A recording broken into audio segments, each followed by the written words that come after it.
Class 10th Geography Chapter 3 Water Resources. Water is essential for all parts of life. All water moves within a hydrological cycle, ensuring that water is a renewable resource. And when this hydrological cycle is disrupted, we face the problem of water scarcity.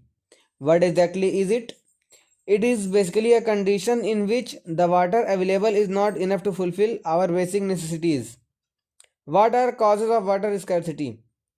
First, uneven availability of water resources. Second, overexploitation of water resources or unequal access to water to different people. Third is population growth. Fourth is wastage of water in industries. And fifth is agriculture as a major consumer of water actually consumes a lot of water. These were our quantitative causes of water scarcity. Now let's move towards qualitative causes of water scarcity. It mainly consists of pollution. First, domestic and industrial waste leads to pollution. Second is indiscriminate use of chemical like fertilizers can also lead to water pollution to a great extent. Third, overdrawing of groundwater leads to increase in fluorine concentration in water bodies and soil. These were all problems of water scarcity. Now let's move towards possible solutions. So one of these solutions is multi-purpose river projects or dams and water resource management. For now we will look at ancient structures or ancient dams. First is Srirangavirapuram near Allahabad used flood water for irrigation purposes. Second, dams, irrigation systems and lakes were built heavily in the period of Chandragupta Maurya. Third, sophisticated irrigation system works were found in Kaling and Andhra Pradesh. Fourth, Bhopal Lake is one of the largest artificial lakes even to this day. Fifth, Hauz Khas in Delhi was constructed by Iltutmish, which was a major source of water for his palace. Now let's move towards modern dam and its definitions. So dams are basically barriers across flowing river, often creating a reservoir. Now let's look at some purposes of dams. First, the water collected from dams is often used to irrigate fields. Second, domestic and industrial use.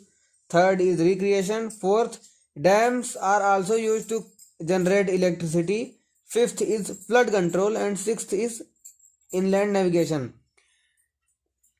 Jawaharlal Nehru also called dams temples of modern India. Now look at some disadvantages of dams. First, dams affect natural flow and rivers aquatic lives very badly. Second, soil erosion results in rough riverbed which results in bad effect on aquatic biodiversity and their source of food. Third, vegetation and wildlife around the dam area is submerged in water.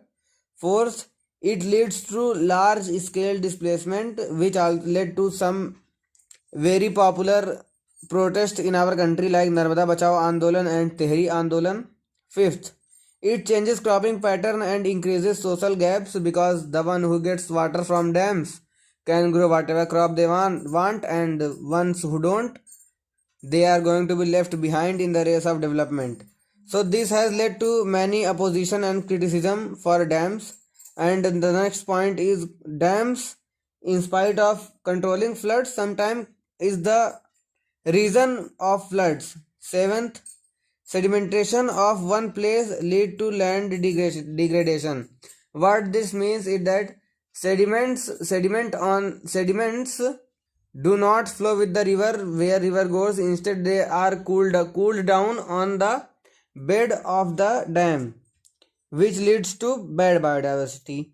Eighth, some dams are so big that they even cause earthquakes. Ninth, waterborne diseases are also very risky in dam areas. And 10th is pollution.